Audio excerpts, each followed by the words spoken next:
जीवन और उसके वातावरण में पाए जाने वाले अनुकूलन। यहाँ सबसे पहले जो शब्द आपके पास में आता है अनुकूलन या एडॉप्शन क्या होता है, तो इसके डेफिनेशन यदि हम प्रॉपर रूप से अगर देना चाहें तो हम सिंपल से इस प्रकार से दे पाते हैं कि किसी वातावरण में पाए जाने वाले जीव जंतुओं का उसी प्रकार के वातावरण में रहने के लिए अपने आप को अपने शरीर में उसी प्रकार के परिवर्तन कर लेना। जैसे कोई जंतु है वो अगर जलीय वातावरण में रहता है तो जल में रहने योग्य अपने आप को बना लेना। यदि कोई जंतु जो है पादप या जंतु दोनों हो सकते हैं, यदि कोई मरुस्थल में रहता है तो अपने आप को जीवित रखने के लिए मरुस्थल की जो परिस्थिति है उसके अनुसार अपने आप को ढा लेना।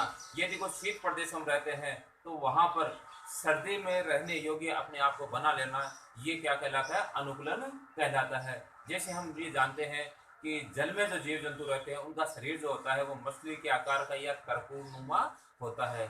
इसके अलावा यदि हम देखते हैं कि जो पक्षी हवा में उड़ते हैं उनमें जो है वो शरीर जो है वो या हड्डियां उनकी खोखली होती है और पंख जो है उनके अग्रपाद जो है वो पंखों में रूपांतरित हो जाते हैं और पंख जो उड़ने के काम आते हैं। ये क्या है? उनके जो है एडॉप्शन या अनुकूलन है। इसी प्रकार से हम देखते हैं कि जो रेप्टिलिया जंतु होते हैं उनमें पूंछ का पाया जाना और शरीर का जो है वो बेलनाकार होना उनके लिए अनुकूलन है। जिस प्रकार से जंतुओं में उस वातावरण में रहने के लिए अनुकूलन पाए जाते हैं, वैसे ही अनुकूलन जो है वो पादपों में भी पाए जाते हैं। जैसे मरुस्थल के जो पादप जो होते हैं उनमें जो है पत्तियां जो है वो कांटों के रूप में बदल जाती है ताकि जल की हानि कम से कम हो।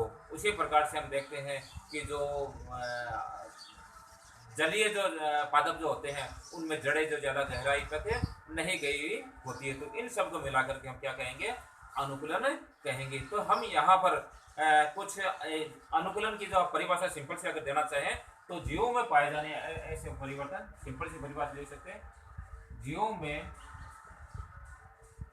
पाए जाने वाले ऐसे, देखो ये परिवर्तन कार्यकीय व व्यवहारिकीय दोनों प्रकार के हो सकते हैं। व्यवहार में परिवर्तन हो सकता है और उनके फिजियोलॉजी में भी परिवर्तन हो सकता है। तो जीवों में पाए जाने वाले ऐसे कार्यकीय व व्यवहारिक परिवर्तन जो उन्हें उस वातावरण में जीवित रहने व जनन करने योग्य बनाते हैं, अनुकूलन कहलाते हैं। जीवों का मतलब यहाँ आपके पास पादप और जीव जंतु जो है वो दोनों आ जाते हैं। जैसा हम एक दो एग्जांपल्स फिर ले लेते हैं। जैसे ऊंट का जो है वो पैरों का गतिदार और चौड़ा होना ताकि वो रेगिस्तान में आसानी से जा सके। ऊबड़ का पाया जाना, जो रेगिस्तान में जो पेड़ पौधे पाए जाते हैं वो कैक्टस, उनमें कांटों का अधिक पाया जाना, पत्तियों का विलुप्त हो जाना, जड़ों का अधिक गहराई तक जला जाना, ये इसी प्रकार से जो शीत प्रदेश में जंतु रहते हैं, ठीक है, उनको सर्दी से बचने के लिए जो है उनके पैरों का है या कानों का है या किसी अन्य अंगों का जो है वो छोटा हो जाना, उसको हम क्या कहते हैं? एलन का नियम कहते हैं। एलन का नियम क्या है कि शीत ऋतु में या शीत प्रदेशों के अंदर जो जंतु पाए जाते हैं उनके अंग जो होते हैं वो सामान्यतः छोटे हो जाते हैं। जैसे कान का विलुप्त होना या कान का छोटा होना, पैरों का जो है वो छोटा होना, इस प्रकार से हम ये कह सकते हैं। इसके अलावा जैसे ध्रुवीय प्रदेश जो होते हैं उसके अंदर जो भालू वगैरह पाए जाते हैं उनमें बड़े बालों का पाया जाना, ये सारे अनुकूलन कहलाते हैं। अब इन्हीं अनुकूलन में हम जो है वो वैज्ञानिक एक प्रयान्वित हुए हैं। वैज्ञानिक H.F. ओसबोर्न 1896, इन्होंने जो है ये जीवों में पाए जाने वाले अनुकूलनों को जो दो भागों में बांटा है। पहला अनुकूलन आपके पास में है वह है समाभिरूपी। पहला कौन सा है? समाभिरूपी अनुकूलन।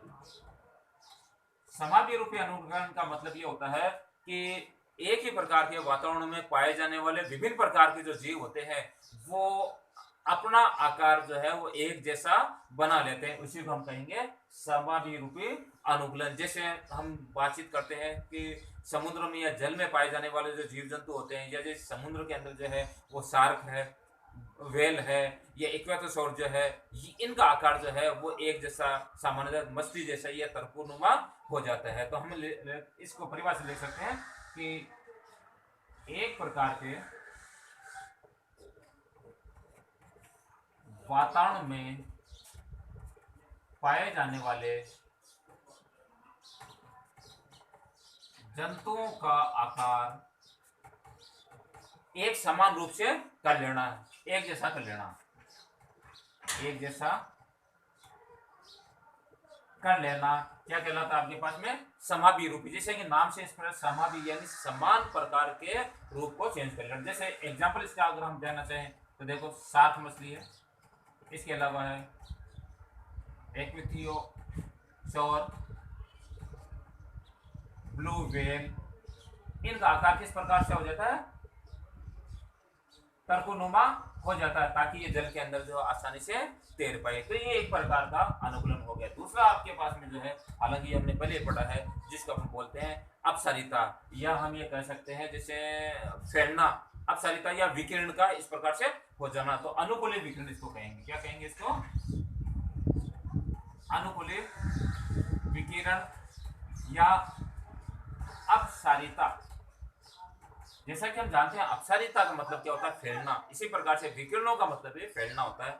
इसको हम इस प्रकार से समझ सकते हैं कि कई प्रकार के जो जंतु होते हैं या कोई जो जंतु जो होता है वो एक से अधिक वातावरण के अंदर जो है वो अपने आप को रहने योग्य बना लेता है, यानी वो अलग अलग प्रकार के वातावरण के अंदर जो है वो पाया जा सकता है। इसको अपन कहेंगे अनुकूलित विकिरण यानी फैलना। तो इसकी परिभाषा हम देख सकते हैं सामान्यतः कशेरुकी जंतु में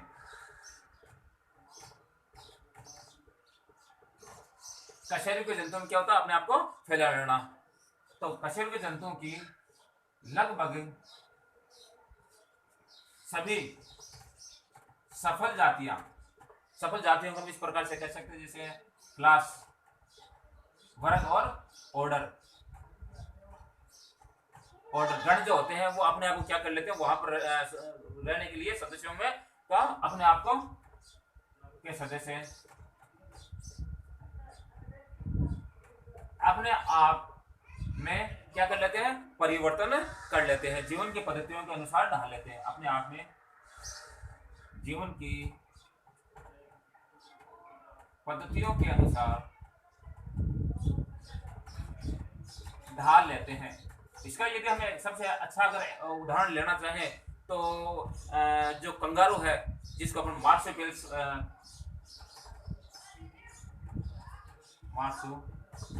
कहते हैं, यानी जो थैली धारण किए जो जंतु होते हैं, तो इन जंतुओं के अंदर इस प्रकार के जो है वो लक्षण पाए जाते हैं। यानी मार्सुपियल्स यानी थैलीधारी, स्तनधारी, ये जो होते हैं ये एक से अधिक स्थानों के अंदर पाए जाते हैं। जैसे यदि हम इसमें ये कहें कि ये जो है वो दक्षिणी अमेरिका में भी पाए जाते हैं और ऑस्ट्रेलिया के अंदर भी पाए जाते हैं। तो अपने ये कह देंगे ऑस्ट्रेलिया, जैसे ऑस्ट्रेलिया के अंदर मुख्य रूप से कंगारू पाया जाता है, और इसके अलावा अपने आप को जो है वो परिवर्तित कर लेते हैं, फैला लेते हैं, किसके लिए? दूसरी वातावरण में, जैसे दक्षिणी अमेरिका में रहने योग्य भी बना लेते हैं। तो ये दो प्रकार के आपके पास में अनुकूलन थे। अब इन अनुकूलन के बाद में हम ये देखते हैं कि अनुकूलन की कोटियां कौन कौन सी होती है। तो यहाँ हेडिंग हम डालेंगे अनुकूलन की कोटियां।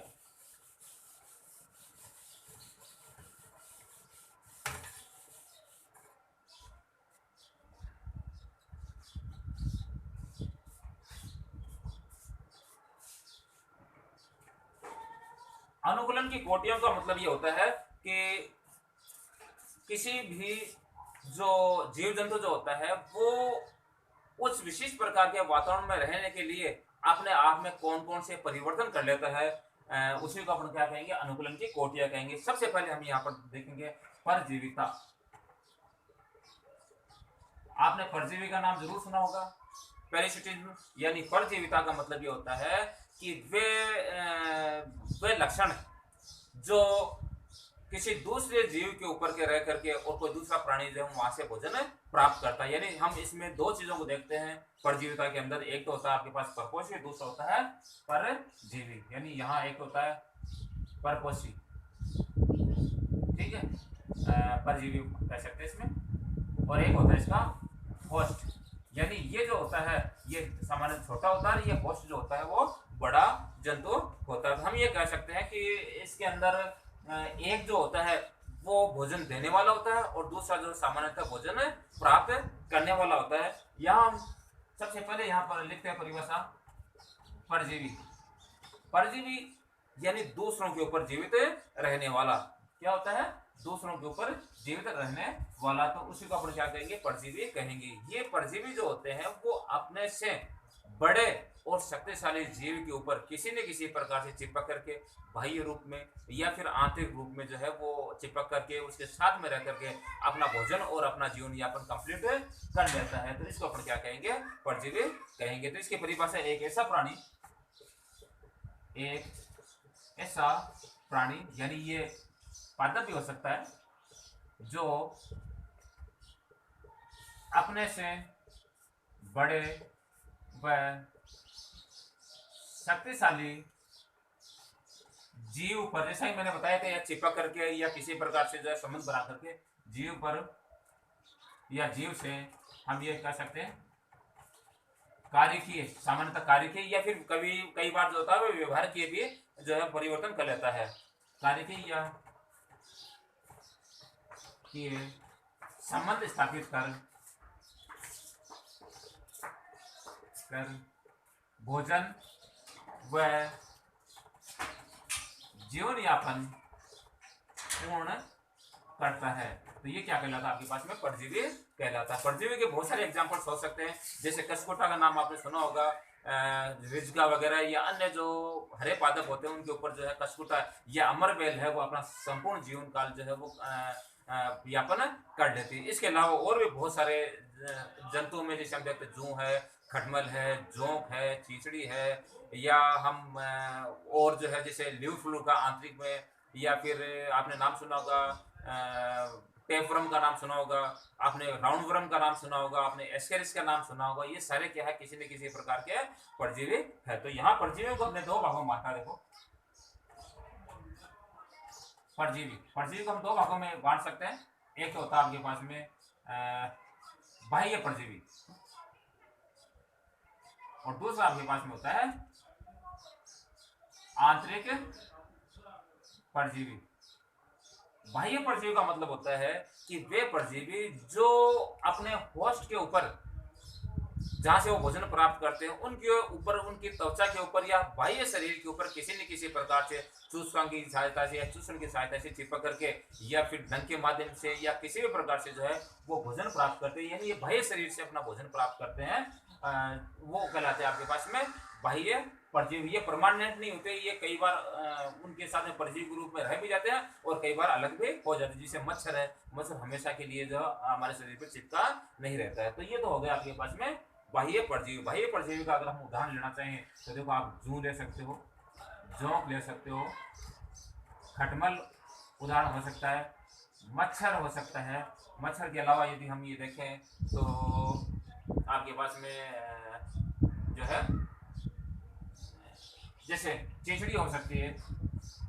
इस प्रकार के जो है वो सारे जो कुत्ते के ऊपर जो है आपने देखा होगा कुत्ते पर एक फ्लूक होता है।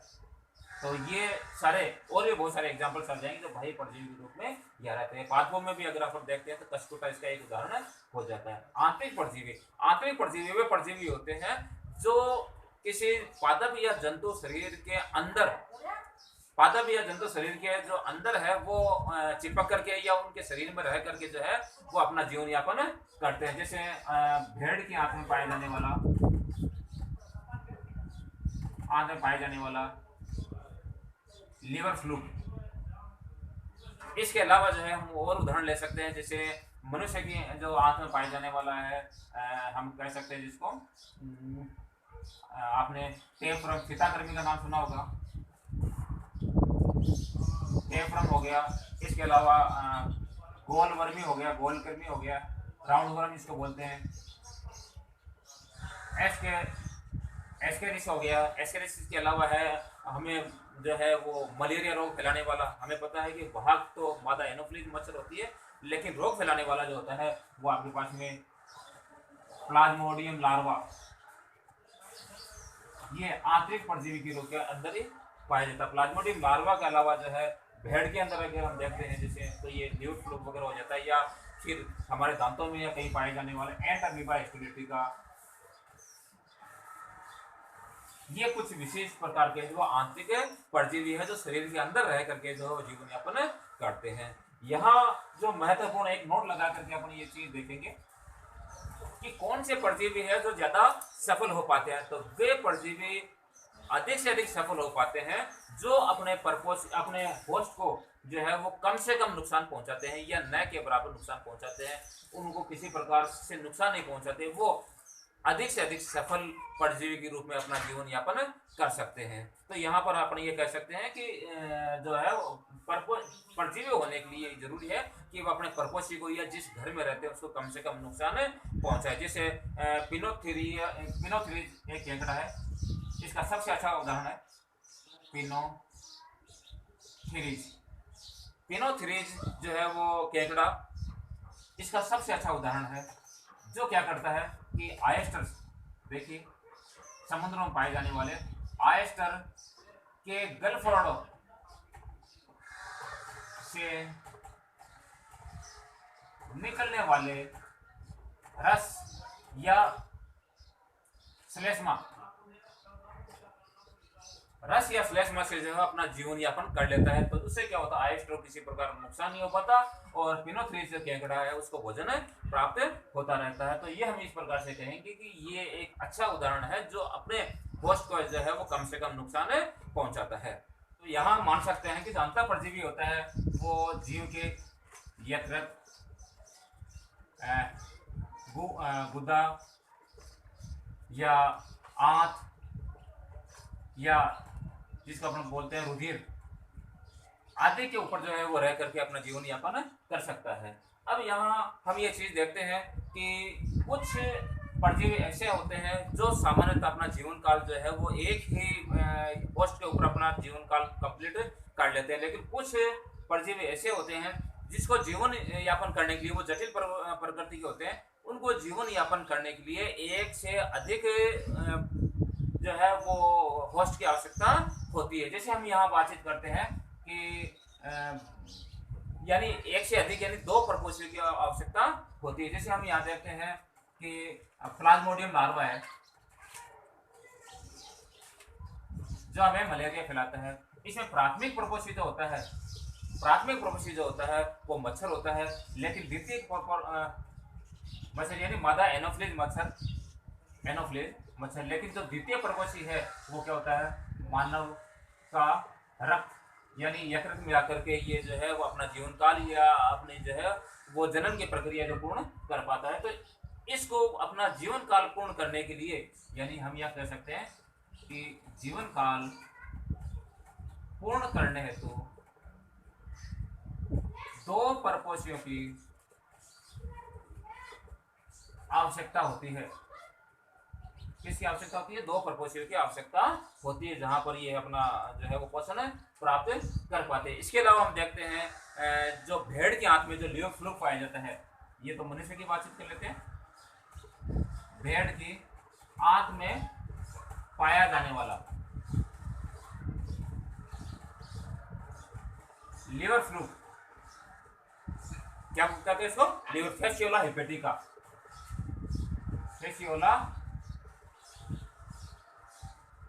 हेपेटिका। इसमें भी जो है वो प्राथमिक प्रपोषी है। इसका क्या होता है? भेड़ की आंत होती है, लेकिन जो द्वितीय प्रपोषी होता है वो आपके पास प्लेनेरिया एक प्रकार का ये द्वितीय प्रपोषी होता है। तो दोनों प्रपोषियों में जब ये पहुंचेगा तभी इसका जीवन चक्र पूर्ण हो पाएगा, अन्यथा नहीं हो पाता है। तो ये यहाँ पर हम कह सकते हैं कि ये अंतः परजीवियों के उदाहरण यहाँ पर हो सकते हैं। बाकी जैसे हमें पता है कि जो आपके पास में एस्केरिसिस है या टेपवर्म है या राउंड वर्म है, इनके लिए दो प्रपोषी की आवश्यकता नहीं होती, इनके लिए एक प्रपोषी से ही अपना जीवन यापन कर लेते हैं। तो ये दोनों उदाहरण जो है बहुत अच्छे प्रकार के उदाहरण यहाँ मान सकते हैं। फिर इसके बाद में है कि ऐसे कौन कौन से जो जीव या जो परजीवी जो होते हैं वो किसके ऊपर रह सकते हैं। देखो परजीवी जो होते हैं वो हम ये कह सकते हैं कि जंतु को जो उदाहरण यहाँ ले लेते हैं, जंतु पर जंतु परजीवी, एक ही हो सकता है। हम यहाँ उदाहरण ले लेते हैं। जंतु पर जंतु का मतलब ये हो गया कि जैसे ये अभी उदाहरण हमने लिया है फीताकृमि, पेपरम, इसके अलावा है एस्केरिस, या ऊपर जो हमने जो उदाहरण लिए हैं मच्छर है, खटमल है, ये सारे क्या है, जंतु के ऊपर जंतु परजीवी के रूप में रहते हैं, चाहे बाह्य रूप में रहे या आंतरिक रूप में रहे। इसके अलावा हम कह सकते हैं जंतु पर पादप परजीवी। आप इसका सबसे अच्छा उदाहरण कवक का ले सकते हैं। कवक जो है यानी जंतुओं के ऊपर पादप जो है वो परजीवी के रूप में रहते हैं। तीसरा आप ले सकते हैं पादप पर जंतु परजीवी, यानी पादपों के ऊपर भी जंतु है परजीवी के रूप में रहते हैं। इसका अगर हम उदाहरण लेना चाहें तो हम ये ले सकते हैं, जैसे पादपों के अंदर रोग फैलाने वाले विभिन्न प्रकार की जो बैक्टीरिया है वो सारे जो है हम कह सकते हैं रोग फैलाने वाले जीवाणु जो है वो पादपों के ऊपर जो है वो जंतु के रूप में जो है वो परजीवी के रूप में रहते हैं। आप मटर को लिए पादपों पर जो राइजोबियम जो बैक्टीरिया है वो भी इसका एक अच्छा उदाहरण माना जा सकता है। एक हम लिख सकते हैं पादप परजीवी। इसका सबसे अच्छा उदाहरण आप लिख सकते हैं अमरवेल, कसकुटा। तो बहुत सारे उदाहरण हो सकते हैं, लेकिन हमने कुछ एक एक उदाहरण यहाँ पर जो लिए हैं जो हो सकता है। इसके बाद में एक और होता है जिसको अपन कहते हैं अति परजीवी। अति परजीवी का मतलब ये होता है, हम यहाँ देख रहे हैं कि इतने प्रकार के जो परजीवी है, कई बार क्या होता है परजीवियों के ऊपर भी परजीवी लग जाते हैं या रोग कारक लग जाते हैं, उसको हम कहेंगे अति परजीवी। जैसे हम यहाँ ये कह सकते हैं कोई परजीवी है उसके ऊपर जो है वो, जैसे एस्केरिस है, एस्केरिस जो है मनुष्य की आंत में पाए जाने वाला जो है वो एक परजीवी है, लेकिन इस एस्केरिस के ऊपर भी जो है वायरस जो अटैक करके उसको रोगी कर देता है, जिसको हम बैक्टीरियोफेज कहते हैं। तो देखो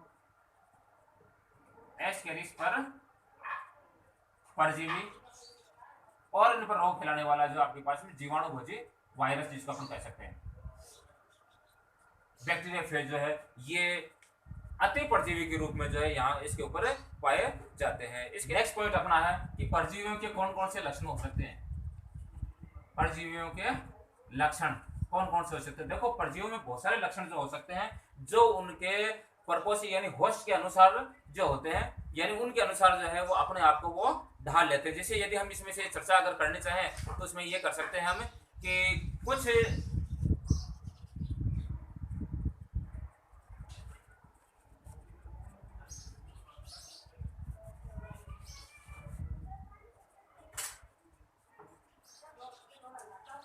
नेक्स्ट पॉइंट अपना है परजीवियों के लक्षण।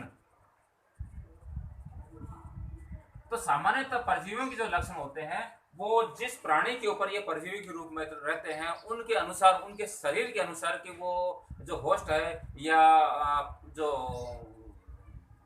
जिसके ऊपर ये अपने परजीविता जो दर्शाते हैं उनका व्यवहार किस प्रकार से है या फिर उनका जो शरीर किस प्रकार से, वैसे जो है अपने आप में। तो हम ये कह सकते हैं कि एक सफल परजीवी वो होता है जो अपने पोषक के आधार पर जो है अपने शरीर में परिवर्तन कर ले। तो शॉर्ट में लिख सकते हैं सफल परजीवी अपने होस्ट या पोषक के आधार पर अपने शरीर में जो क्या कर लेते हैं परिवर्तन कर लेते हैं। कार्य की वो चाहे हम फिजियोलॉजी के कल जो है परिवर्तन करें या फिर जो है वो बिहेवियर यानी व्यवहारिक के परिवर्तन करें, तो पोषक के अनुसार के आधार पर अपने शरीर में परिवर्तन कर लेते हैं। तो ये सारे जो है वो परजीवी की एक मुख्य विशेषता होती है। चाहे जैसे बाह्य परजीवी है तो उनके ऊपर जो त्वचा में छेद करने के लिए जो है वो कुछ विशेष प्रकार के डंक या कुछ शुष्कांग पाए जाते हैं, तो वहां से चिपक करके वो जो है वो ये प्राप्त करते हैं। दूसरा ये है कि परजीवियों में पोषण प्राप्त करने के लिए परजीवियों में पोषण प्राप्त करने हेतु विशिष्ट प्रकार के अंग पाए जाते हैं जिसको हम शुष्कांग या फिर हम कह सकते हैं जैसे हुक आकार की आकृति है उसको अटके रहने के लिए, या फिर हम कह सकते हैं जैसे डंक वगैरह, कई जैसे मधुमक्खी वगैरह होती है या मच्छर वगैरह जो होता है उसमें जो है नाल वगैरह ये पाई जाती है। तो इस प्रकार के पोषण प्राप्त करने के लिए विशेष प्रकार के जो है वो अंग या चुस्टांग या कांटे पाए जाते हैं, जिसकी वजह से ये अपने होश से जो है वो आसानी से जो है वो भोजन प्राप्त कर लेते हैं। इसके बाद में तीसरा है कि सभी विशेष रूप से आंतरिक परजीवियों की अगर अपन बातचीत करते हैं, आंतरिक परजीवियों में प्रजनन शक्ति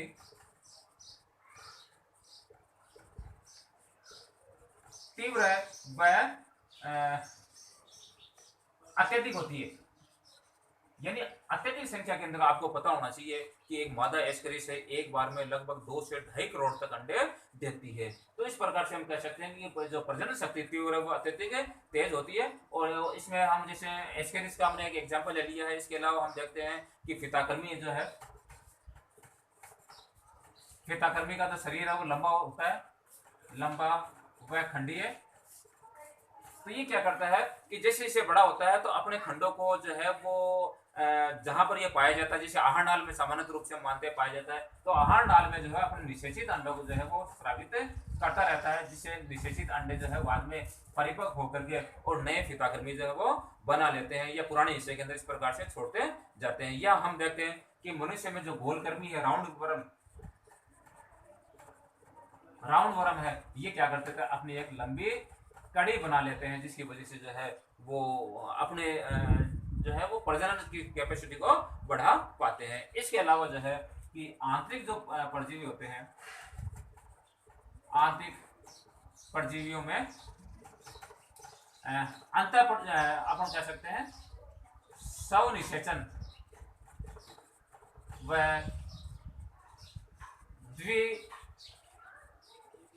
द्विलैंगिकता या द्विलैंगिकता पाई जाती है, या द्विलिंगी प्रकार के ये होते हैं। या द्विलिंगी प्रकार का मतलब हो गया कि जैसे हम ये फिताकर्मी वगैरह की बातचीत करें तो ये अपने आप को जो है वो क्या कर सकते हैं, विशेषित कर सकते हैं, और इसलिए उनको बाहर से किसी प्रकार के जो मेल या फीमेल जो है वो जंतु की आवश्यकता नहीं पड़ती है प्रजनन करने के लिए। तो अपन ये कह सकते हैं इसका ये मुख्य रूप से एक गुण होता है। इसके अलावा यदि हम देखते हैं कि जो बाह्य परजीवी जो होते हैं उनकी एक विशेषता ये होती है कि ये अपने शरीर में जो है वो सरलीकरण यानी आसान कर लेते हैं, या संक्षिप्तीकरण या विघटन कर लेते हैं। इसका मतलब ये हुआ कि कुछ जो बाह्य परजीवी जो होते हैं वो अपने होस्ट के अनुसार जो है अपने शरीर में कुछ कमी कर लेते हैं। कुछ जैसे अपने अंगों का, जैसे हम ये देख सकते हैं मुखांग होना है या पैरों का होना है या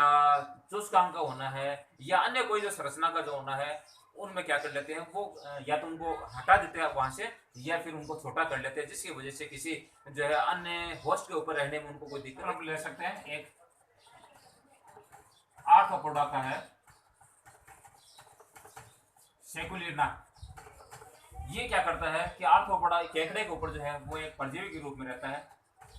तो ये सेकुलिना क्या करता है कि अपने जो मुखांग है या उपांग है या पैर है या अन्य कुछ संरचनाएं जिसे हम ये कह सकते हैं उनको क्या कर लेता है, ये विघटन कर देता है या छोटी कर लेता है, जिसकी वजह से केकड़े के ऊपर एक घाव या एक केवल स्पॉट के रूप में जो है वो छोटी सी संरचना के रूप में पाया जाता है और अपना जीवन यापन जो है कंप्लीट कर लेता है। इसके अलावा हम कह सकते हैं कि जो बाह्य परजीवी जो होते हैं वो क्या होते हैं, कम विशिष्ट होते हैं। बाह्य परजीवी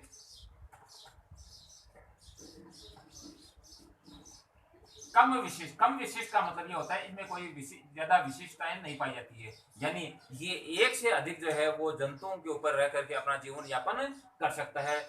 ऐसा नहीं है कि जैसे कि आंतरिक परजीवी जैसे हम ये मानते हैं कि फिताकर्मी केवल भेड़ के मनुष्य की जो है वो आहार नाल पर उसके ऊपर आंत पर चिपकी रहे या फिर जो ल्यूक फ्लूक है भेड़ के आंत में पाया जाए, ऐसा नहीं है। बल्कि बाह्य परजीवी जो होते हैं वो कम विशिष्ट होते हैं, तो एक से अधिक जीव जंतु या पादपों के ऊपर भी अपना जीवन यापन कर सकते हैं। इसके अलावा वे आंतरिक परजीवी जो जंतुओं के आहार नाल में पाया जाता है उनमें एक विशेषता ये होती है कि वो एक एंजाइम प्रतिरोधी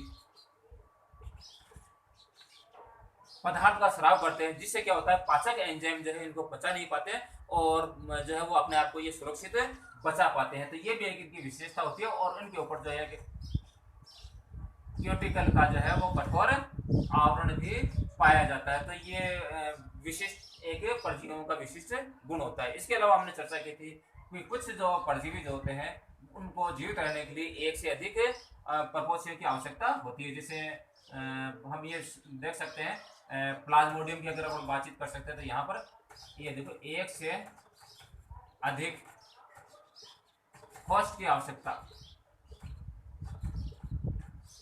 जैसे हम मलेरिया फैलाने वाले अगर प्लाज्मोडियम लार्वा की बात करें तो उसका प्राथमिक पर्पस ही है वो मच्छर है और जो सेकेंडरी पर्पस ही है वो मानव का रक्त है, यानी इसके अंदर जो है वो रह करके अपना जो जीवन यापन पूर्ण करते हैं। इसके अलावा हम प्लाज्मोडियम के बारे के बाद में अगर फैसियोला हेपेटा की बात करें, फैसियोला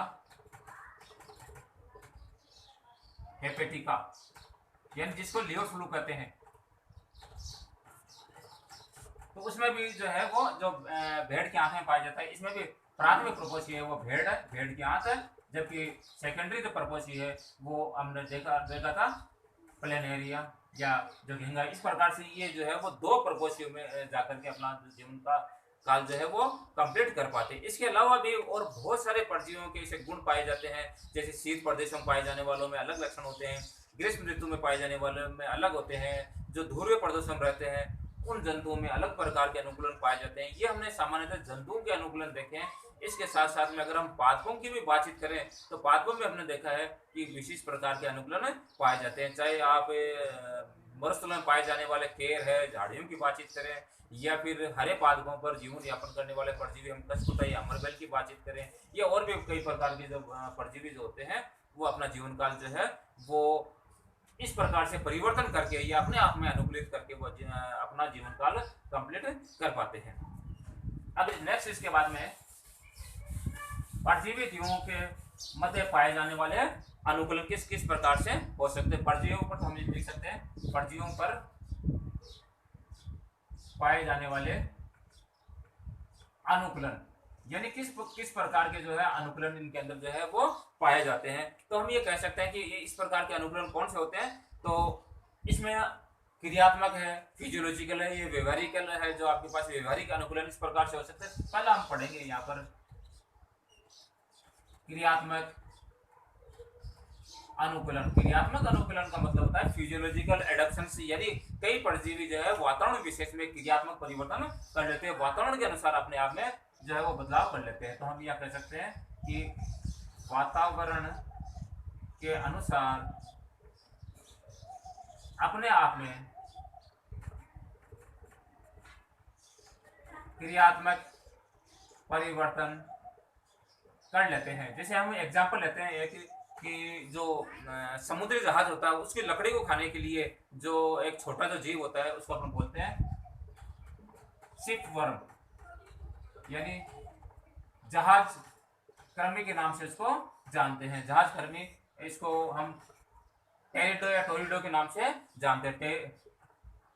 टेरिडो इस प्रकार से हम लिख सकते हैं। तो ये क्या होता है, इसमें विशेष प्रकार की ये विशेषता पाई जाती है कि इसके शरीर में से एक विशेष प्रकार का एंजाइम लकड़ी को पचाने वाला, लकड़ी को पचाने वाला एक विशिष्ट एंजाइम जो है वो स्रावित होता है। तो ये एंजाइम जो स्रावित होता है वो क्या करता है कि उस लकड़ी को जो है वो आराम से गला करके और इसके खाने योग्य बना देता है। और इसके साथ साथ में इसमें कुछ फिजियोलॉजिकल परिवर्तन इस प्रकार के भी होते हैं कि इसका जो शरीर होता है सामान्य क्या होता है, शरीर लंबा होता है और लंबा होने के साथ साथ में क्या होता है आगे का जो छोटा भाग होता है वो पतला, आगे का भाग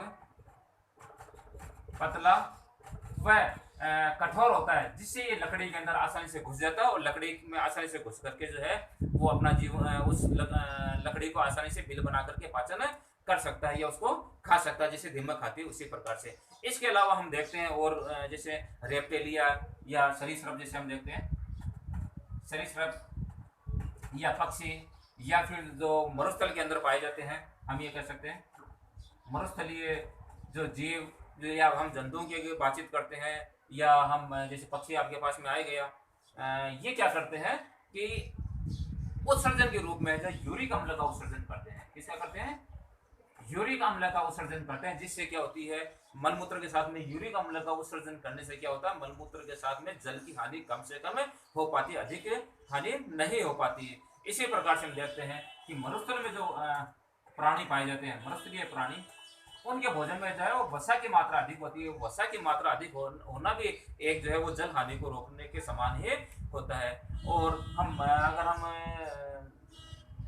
पादपों की बातचीत करें तो पादपों में भी हमने देखा है कि जैसे कांटों वगैरह का पाए जाना है, जड़ का गहराई तक जाया जाना है, या फिर ऊपर मोटी छाल का आ जाना है, ये सारे क्या होते हैं, क्रियात्मक अनुकूलन ही होते हैं। बहुत सारे एग्जांपल्स इस प्रकार के मिल जाएंगे। सेकंड आपके पास में आचरणात्मक, सेकंड अगर अपन देखते हैं आचरणात्मक अनुकूलन, ये वह अनुकूलन है जो जीव जंतु या पेड़ पौधे हैं अपने आचरण के अंदर जो है वो परिवर्तन कर लेते हैं। अपने आचरण में परिवर्तन करने से क्या हो जाता है कि वहां पर रहना उनके लिए अधिक सुविधाजनक हो जाता है। जैसे हम उदाहरण लेते हैं, हमारी जो है कई बार किताबें हैं या जो लकड़ी है उसको दीमक जो है खा जाती है। तो देखो हम देखते हैं कि जो दीमक होती है, तो दीमक की आहार नाल में सेलुलोज का पाचन करने वाले, लकड़ी या सेलुलोज हम कह सकते हैं, सेलुलोज या लकड़ी का पाचन करने वाले एंजाइम का स्राव होता है। किसका स्राव होता है? एंजाइम का स्राव होता है। तो यहाँ पाचन करने वाले इसमें एंजाइम्स जो कौन स्रावित करते हैं, यहाँ पर कुछ प्रकार के फ्लैजिलेट्स जो विशेष प्रकार की क्या है, प्रोटोजोआ है। तो ये उनके हाथ के अंदर जो है वो ये प्रोटोजोआ या फ्लैजिलेट्स पाए जाते हैं। तो जब इसको लकड़ी या कागज का या किसी भी वस्तु का जब पाचन करना होता है, खाना होता है, तो ये क्या करते हैं, अपना ऊपरी आवरण जो है, दीमक अपना ऊपरी आवरण निकाल देते हैं, और ऊपरी आवरण निकालने से फ्लैजिलेट्स या प्रोटोजोआ है वो मुक्त हो जाते हैं, और मुक्त होकर के वो ये विशेष प्रकार के एंजाइम का स्राव करते हैं और लकड़ी का पाचन वो आसानी से कर पाते हैं। तो ये क्या होता है कि इसमें एक आचरणात्मक अनुकूलन का एक अच्छा उदाहरण है। इसके अलावा हम देखते हैं इसके अंदर और कुछ उदाहरण, जैसे हम देखते हैं इसमें सामाजिकता। इसमें पहला है सामाजिकता को हम बोलते हैं सोशलिज्म।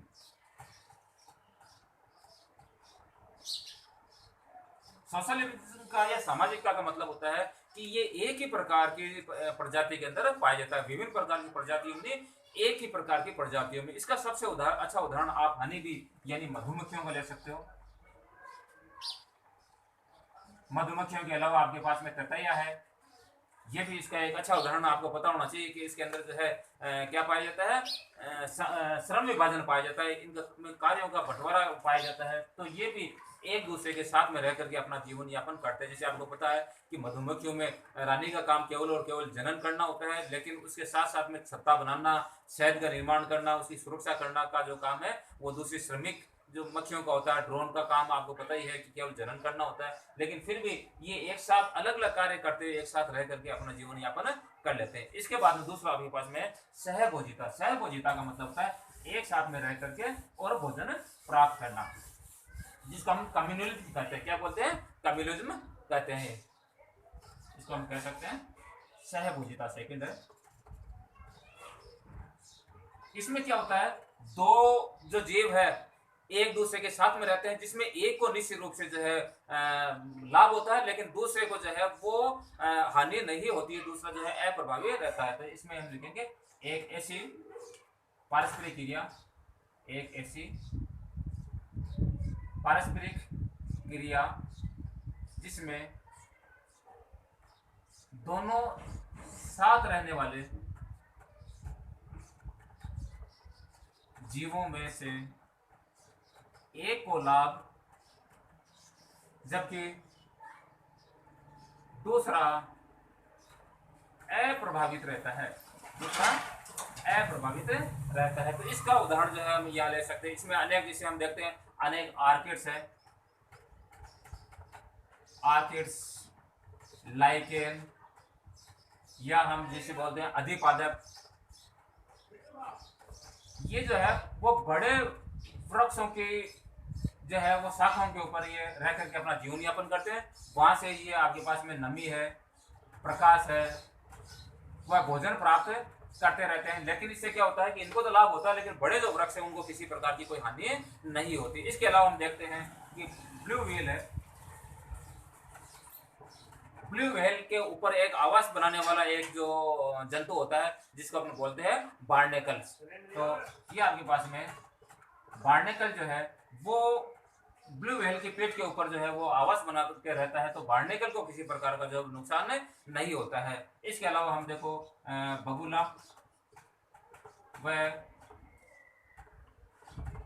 चारण पशु का उदाहरण ले सकते हैं। जब पशु किसी खेत में चरते हैं तो वो चरते वक्त वहां के जो फसल है या घास फूस जब हिलते हैं तो वहां से कुछ कीड़े मकोड़े या कीट जो बाहर निकलते हैं, तो उस कीट को जो है वो बगुला जो है वो भोजन बना पाता है। तो बगुले को यहाँ फायदा हो रहा है, लेकिन चारण पशु को किसी प्रकार का कोई नुकसान नहीं हो रहा है। इसके अलावा हम सबसे अच्छा उदाहरण मान सकते हैं कि समुद्री एनीमोन व हर्मिट केकड़ा।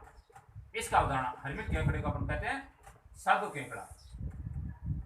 तो ये दोनों एक दूसरे के साथ में जो है वो सामाजिकता दर्शाते हुए या सहभोजिता दर्शाते हुए एक दूसरे के साथ में रहते हैं। इसमें क्या होता है कि दोनों को किसी प्रकार का कोई नुकसान नहीं होता है, और समुद्री एनिमोन जो है वो अपना फायदा प्राप्त कर लेती है, लेकिन हर्मिट केकड़े को किसी प्रकार का नुकसान नहीं होता है। तो हम ये कह सकते हैं कि ये सहभोजिता के बहुत अच्छे अच्छे उदाहरण है। इसके बाद में सहजीवन, जिसको अपन यहां लिख सकते हैं सहजीवन।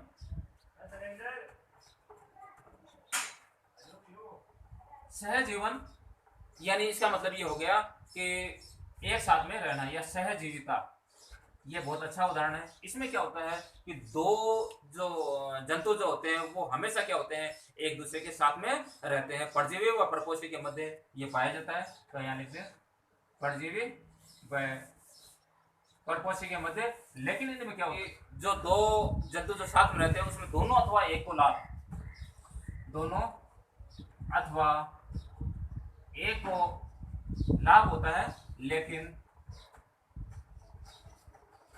हानि किसी को नहीं होती है, हानि किसी को नहीं होती है। तो ये क्या कहलाता है आपके पास सहजीवन या आपके पास में सहजीविता का उदाहरण आ सकता है। बहुत सारे उदाहरण जैसे हर्मिट केकड़ा वाला भी उदाहरण ले सकते हैं, या जो हम राइजोबियम बैक्टीरिया वाला भी, राइजोबियम बैक्टीरिया में तो दोनों को जो लाभ होता है तो वो भी इसी के अंदर आ जाता है। इसके बाद में परजीविता। इसके परजीविता के बारे में हमने अभी पढ़ा है। निश्चित रूप से ये एक ऋणात्मक है परजीविता या पैरासिटिज्म। परजीविता का मतलब ये होता है कि परजीवी परपोषी के मध्य ये पाया जाता है, परजीवी व परपोषी के मध्य। लेकिन इसमें क्या होता है एक को लाभ लेकिन दूसरे को निश्चित रूप से हानि होती है, यानी एक को लाभ व दूसरे को हानि होती है। और इसके बहुत सारे उदाहरण मिल जाएंगे, जितने भी जैसे जू है, खटमल है या जोंक है, ये सभी इसमें के उदाहरण आ जाएंगे। या इसके अलावा जितने भी रोग फैलाने वाले जो परजीवी है वो सारे इसी के अंदर आ जाएंगे, क्योंकि उसको लाभ होता है लेकिन दूसरे वाले होस्ट को निश्चित रूप से इसके अंदर नुकसान होता है। आप अमरबेल का उदाहरण जो है इसमें इस प्रकार से ले सकते हैं। तो ये परजीविता का उदाहरण हो जाता है। और इसके अलावा हम देखते हैं कि कुछ जो है वो पशुओं के अंदर या जंतुओं के अंदर भी जो है वो ये परजीविता पाई जाती है, और पेड़ पौधों में भी पाई जाती है। इसके बाद में सहोपकारिता, ये पॉजिटिव है। सहोपकारिता, सहोपकारिता का मतलब जैसे नाम से स्पष्ट है, एक दूसरे के ऊपर उपकार करते हुए, एक दूसरे के ऊपर उपकार करते हुए इसमें आ जाएंगे। यदि परजीविता के हम अन्य एग्जाम्पल लेना चाहें तो यहाँ पर देखो आपके पास आर्थ्रोपोडा वाले जो सारे इसी के अंदर आ जाते हैं, या इसके बाद में प्रोटोजोअन्स, निमेटोडा, प्लेटीहेल्मिन्थीज, एस्केल्मिन्थीज, इस प्रकार के संघ के जो सारे सदस्य हैं वो इसी के एग्जांपल से आ जाते हैं। परजीविता के बाद में लास्ट आपके पास में पॉइंट है वो है सहोपकारिता। जैसा कि नाम से स्पष्ट है सहोपकारिता, यानी एक दूसरे के ऊपर उपकार करते हुए। तो इसका मतलब ये हो गया कि इसमें क्या होता है कि जो परजीवी और परपोषी, या हम ये कह सकते हैं दोनों जो साथ में रहते हैं उनको दोनों को निश्चित रूप से जो क्या होता है लाभ होता है, दोनों को लाभ होता है, ये एक दूसरे का सहयोग करते हुए जो है वो अपना जीवन यापन करते हैं। जैसे इसका अगर हम उदाहरण लेना चाहे, सबसे अच्छा उदाहरण लेना चाहें तो देखो मटर को लिए,